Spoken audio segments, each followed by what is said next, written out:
Boker Tov Rabotai, je voudrais revenir sur quelques halachot, des règles concernant les slihot. Moreno, Arav Rabbi Musliach Mazouz, Zecher Sadiq Kadosh Libracha, il dit que les slihot, à part le moment lui-même et toute lecture qu'on fait pour réveiller les miséricordes d'Akadosh Baruch Hu, il a aussi un autre potentiel, c'est que on sait que quand le Beddin, ou bien quand la Torah, elle donne des punitions sur certains averot, des fois on dit Yalo alenu, la personne a besoin d'avoir des issourines, ça veut dire il faut qu'elle souffre aussi, à part donc la loi, mais aussi il faut que la personne souffre, et quand elle souffre, elle va sentir la gravité de la chose, et la fois d'après, donc elle fera attention de ne pas recommencer la faute. Alors il dit, la lecture des slihot aussi, elle répare ce problème, donc ce point de souffrance, parce qu'on sait très bien que le matin, pour se lever et venir au slihot, c'est pas du tout évident. C'est vraiment, je veux pas dire une souffrance, mais vraiment c'est une guerre avec Yetzarara. Ce matin, il y a quelqu'un qui est arrivé, alors au slihot, alors, il était le 9e. Je lui ai dit, dis-moi, tu as amené Eliyahu Navi avec toi? Il m'a dit, j'espère bien qu'il est venu avec moi, parce que vraiment, c'était pas du tout évident de venir, c'était vraiment un grand travail, et Baruch Hashem, je suis là. On sait tous que se lever tôt le matin pour faire les slihot, ça demande beaucoup d'efforts, et la bataille, c'est méritant. Que quand Hashem, on dit les fum tsara agra, quand Kadosh Baruch Hu, il voit les efforts qu'on fait, alors il nous récompense, il est prêt à pardonner. Maintenant, quand est-ce qu'on peut faire les slihot et quand est-ce qu'il est interdit de faire? On a déjà dit dans le dernier cours, mais il y a quelques détails que je voudrais soulever qui sont très importants parce que malheureusement, je vois beaucoup de confusion et des fois il y a des communautés entières qui font certaines choses. Bon, certainement, s'ils ont fait parce qu'on leur a dit qu'on peut faire comme ça, mais peut-être il y a un manque donc de clarté au sujet de cette halakha.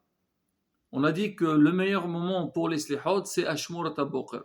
Donc, le matin, tôt, avant le lever du jour, parce qu'on dit qu'Akadosh Baruch Hu, chaque Kadosh Baruch Hu le soir, après minuit, il tourne dans 18 000 mondes, et le matin, Ashmurat HaBoker, il descend donc sur terre, à côté de nous, et on dit qu'à ce moment-là, c'est les tfilotes, elles sont propices, c'est-à-dire Kadosh Baruch Hu, il est proche à nous pour écouter nos prières. C'est la raison pour laquelle que l'idéal, c'est faire les slihot avant le lever du jour et enchaîner avec la tfila de Shaharit. Et si c'est possible, faire une tfila au netz. C'est vrai que maintenant la journée, le netz, il tarde un peu, mais Baruch Hashem, c'est à notre portée. C'est une histoire de quelques minutes. On fait un effort et alors, on est avant le Shoshana. Comme on a dit au début, les fonds de Sahara gras, on s'organise. C'est pas compliqué. Même plus que ça. Des fois, il y a des gens, ils disent que nous, on ne peut pas rester jusqu'à telle heure parce qu'on doit amener les enfants à l'école, on va aller au travail. Il faut les comprendre, la bataille. Alors, qu'est-ce qu'on fait? Ah, moi, je leur dis, faites la tfila honnête et c'est pas grave. Partez avant la fin de la tfila. Il est préférable de faire la tfila honnête, bien sûr, bitsibour, même si on rate un peu à la fin, que prier avant le netz et finir la tfila avec le tzibour. Mais il faut s'assurer que, bien sûr, quand on va partir, il y a 10 personnes qui vont être là pour répondre au Kadeshim. Et là, Rabotai, encore une fois, il faut encourager les gens de venir, même ceux qui se lèvent un peu en retard ou qui n'ont pas l'habitude de venir à la tfila, venir prier Bitsibour, ils vont faire, on dit, ils vont gagner double. D'une part, ils prient en Netzahama, et d'autre part, ils peuvent aider donc le minyan de la synagogue. Si jamais il y a des gens qui doivent partir un peu tôt, alors au moins ils sont présents jusqu'à la fin de la tfila. Comme ça, on fait une tfila dans la tranquillité. Donc, on a dit, donc avant Ashmor Tabokar, c'est très bien, c'est le top. Mais sinon, on peut faire après Hatzot Laila, après minuit, parce qu'on dit qu'après minuit, ça, il y a les miséricordes. C'est un zman de rahamim, de miséricorde. Akadosh Baruch Hu, donc, il est proche à nous aussi. Maintenant, si c'est difficile de faire la nuit, on a toute la journée pour faire les slihot. Maintenant, on dit qu'à partir de l'ashkira, on dit bisharat minha, c'est-à-dire une fois qu'on a fait minha, c'est l'ashkira, jusqu'à hatzot laila, quand je dis minuit, c'est minuit par rapport à l'endroit où on se trouve. Là, on n'a pas le droit de faire les slihot. Alors, c'est rapporté dans la Zohar Kadosh. Alors, beaucoup de posrim qui disent faire très attention. Celui qui va, si jamais il va faire les slihot, c'est-à-dire avant Hatzot Laila, dans la nuit, on dit il cause des problèmes, il entre en guerre avec la force de la rigueur. Parce qu'on dit, depuis le début de la nuit jusqu'à Hatzot Laila, on dit ça c'est din, c'est la rigueur. Donc, et nous, nos prières, les slihot, c'est rahamim. Et quand les rahamim voient aller contre le din, ça va faire une guerre, ça peut faire un effet contraire. Alors c'est pour ça qu'il dit, et même c'est rapporté dans les Sfarim, que Raché Aqeilod, les rabbanim, tsrichim lig'or, vraiment, essayez de dire aux gens, faites attention, c'est vrai, c'est plus facile de faire ça, on a fini Arvit, on enchaîne avec les slihot, et comme ça on est tranquille, et demain on vient tôt à la tuila tranquillement. C'est vrai, si on pouvait le faire, pourquoi pas? Mais Rabotai, faire très attention. Alors maintenant, sur ça, alors il y a des questions qui ont été déjà posées à nos maîtres dans le passé, et en l'occurrence, Moreno Rav Rav Yosef. On lui a posé la question, d'accord, vous avez dit qu'il est interdit de faire les slihot avant Hatzot Laila. Alors maintenant, est-ce qu'on peut faire, par exemple, ici en France, là en ce moment, minuit, c'est 2h moins quart. En Israël, c'est minuit 40. Encore à peu près, hein. On lève 1 heure, ça fait après 11h40. Est-ce qu'on a le droit de faire, nous, les slihot, par rapport à minuit d'Israël? Et sur ça, la bataille. Et là, justement, c'est pour ça, je tiens à bien préciser. Moran Rav Yosef, il a parlé. Il faut voir dans son livre Hazan Ovadia, il a parlé dans Yehawidat. Il a amené énormément des postrim que tous, ils ne sont pas d'accord avec ça. Ils disent pas du tout. C'est pas le Zman. Et il faut voir par rapport à l'endroit où on se trouve. Et en même temps, il a amené un poster que lui qui pense que si jamais il est déjà minuit en Israël, même si on est en Hotz La'ares, on peut faire en même temps qu'eux, mais le Rav, il n'était pas d'accord avec ce din-là. Il a fait une exception à des personnes qui l'ont appelé d'Argentine, d'Italie. On l'a appelé, on l'a dit, c'est ce qui se passe aujourd'hui. Même en France, on voit, c'est que des fois, alors on fait un Beit Midrash le soir, et on amène les jeunes. Ashrechem Israël, Zikou Yarabim.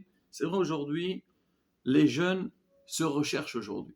Alors, comme ils trouvent du goût à l'extérieur, dans le monde extérieur, alors ils veulent savoir aussi qu'est-ce qu'il y a dans Olam HaTorah. Et souvent, ils réalisent que le monde de l'extérieur, c'est du vent, c'est passager. Alors dans le monde de la Torah, c'est du concret, et ça aide, et ça met un certain équilibre. Alors ces rabbanim, alors pour intéresser ces jeunes-là, alors d'ici on va leur faire des slihot le matin à 5h, 6h du matin, c'est sûr qu'ils seront pas là. Quand tu poses un jeune à quelle heure tu te lèves, il te dit j'essaie des fois de faire shaharit et minha en même temps. Combien de fois on nous appelle, est-ce que je peux, voilà, je viens de me réveiller, je veux mettre mes filles, est-ce que je peux faire minha en même temps? Rabotai aussi de la chod, à partir de quelle heure on peut prier, jusqu'à quelle heure on peut prier. Alors maintenant, alors même si on dit ils vont se lever, je ne parle pas de tous, mais certains, va leur dire le matin, venez à 6h, ils te disent non, 6h c'est impossible. Nous on a l'habitude de dormir tard, on dort toujours tard, on ne peut pas dormir tôt. Alors maintenant, ces rabbanim-là, ils ont demandé au Rav, ils lui ont dit, est-ce que nous on a envie d'organiser des slihot, est-ce qu'on peut le faire dans la nuit? Le Rav, il était vraiment bétorf. Il a dit jamais, hasbi shalom, faire avant Hatzot, ça n'a pas de sens. Il vaut mieux ne pas faire de slihot plutôt que faire les slihot avant minuit. Mais on dit, dans certains cas, Bisha'at Atar, c'est que si vous voulez, même son fils, il a parlé dans son shi'ur il y a quelques semaines, il a dit, mais si jamais ils veulent s'associer avec Eretz Israël, par exemple aujourd'hui, on peut voir en direct des slihot en Israël, c'est au côté ou même dans certaines synagogues, et alors maintenant ils mettent un grand écran, et ils veulent prier en même temps, ils disent ça, il n'y a pas de problème, on peut le faire. Alors c'est ça que le Rav, il a donné une permission, et encore une fois à la bataille, c'est pas quelque chose qu'il faut le faire d'une manière, comme on dit, régulière. Le problème, c'est quoi? Souvent, les gens, quand on leur donne un din, ou des fois on donne un din dans des cas particuliers, alors les gens, ils le propagent, et tout le monde pense que c'est ça l'alha. Non, il faut savoir. C'est vrai que les rabbinim qui veulent instaurer ça, il faut qu'ils expliquent à leurs fidèles, si on le fait, c'est un cas particulier, mais il faut qu'on soit en direct, en live, avec Eretz Israël. Mais sinon, non, on ne peut pas le faire nous seuls, c'est interdit, c'est assourd. Et ça, la beauté, c'est catégorique. Seulement cette semaine. Alors, Baruch Hashem, on voit aujourd'hui dans beaucoup de communautés, pendant cette période, des slihot, ils amènent des hazanim pour qu'ils viennent. Les gens, ils entendent, il y a tel hazan, il est venu. On a envie déjà d'assister, déjà de le voir et entendre sa belle voix. Et des fois, ça nous réveille un petit peu pour qu'on puisse faire, comme on dit, des slihot convenablement. Alors, qu'est-ce qu'ils font? Alors, ils disent, non, tu peux pas, quoi, on va dire aux gens de venir à 2h du matin, c'est pas possible. Et là, il essaie un peu de trouver des solutions, il commence à le faire tôt. Il m'a appelé cette semaine, il m'a dit, j'étais dans un endroit, mais j'ai rien compris, ils font Vayaravour, ils font tout, et s'ils ont fait ça à 11h du soir. Rabotai, ils n'ont qu'à voir dans les Sfarim. Parce que je sais aujourd'hui, il y a différents avis dans chaque chose, il faut lire. C'est pas ce temps, tu vois une halakha, il faut voir, déjà regarder les harot, après se renseigner, pour avoir vraiment la réelle halakha. Et beaucoup de fois, des térim, on donne, oui, ou bien des fois, des rabbinim qu'ils allègent dans des cas particuliers. Mais les gens, ils prennent ça pour commander une généralité. Non, il faut faire attention. On ne joue pas avec la halakha. Ils émettre. J'ai parlé avec des grands talmides haramim. Ils disent que malheureusement, ça arrive beaucoup de fois qu'on entend des choses que ça y est. C'est vrai, les rabbinim qui ont toléré, c'est, comme on dit, des Bisha'at Adhak, donc particulier. Après, ça devient une halakha. Récemment, quand il m'a appelé, il m'a dit, par rapport au Tchabéab, il m'a dit, mais on a dit cette année, il n'y a pas de Tchabéab. Comme ça, les gens, on a permis une chose, alors c'est devenu toléré pour tout le monde. Pas du tout, Rabotai. Faire très attention. C'est vrai qu'on a des coulottes, on a des permissions, mais il faut savoir ces permissions, il faut savoir les utiliser et être, comme on dit, très très prudent par rapport à ça. Et en plus que ça, Rabotai, on le voit, quand les gens ils veulent faire tard l'islah tout le lendemain. Il m'avait parlé la semaine dernière, il m'a dit oui, moi je prie tel endroit. Après je dis oui, il fait shaharit. Il m'a dit shaharit, on ne parle pas, peut-être il prie à 10h, 11h. Qu'est-ce qu'on a gagné? On va faire les sihot très tard et à la fin tu vas rater, tu vas faire shaharit biyahid ou tu vas faire après le zman. On a tout raté. Et il faut, comme on dit, il faut bien programmer les choses. D'accord, rester toujours dans les temps. Et bien, Zatachem, voilà, Rabota, donc c'est quelques détails très importants concernant les horaires des Slihot et tout. Et bien, Zatachem, prochain cours, on essaiera de voir aussi la lecture des Slihot. C'est vrai, il y a des très beaux airs, mais des fois, faire attention. Des fois, on peut changer le sens de la lecture. Et donc là aussi, il faut, comment on dit, il faut informer les gens. Ça ne suffit pas de critiquer ou dire non, c'est pas bon. Il faut donner aussi des solutions. Bezat Hashem, prochain cours, on parlera donc de tous ces détails-là. Hesro ou Emso.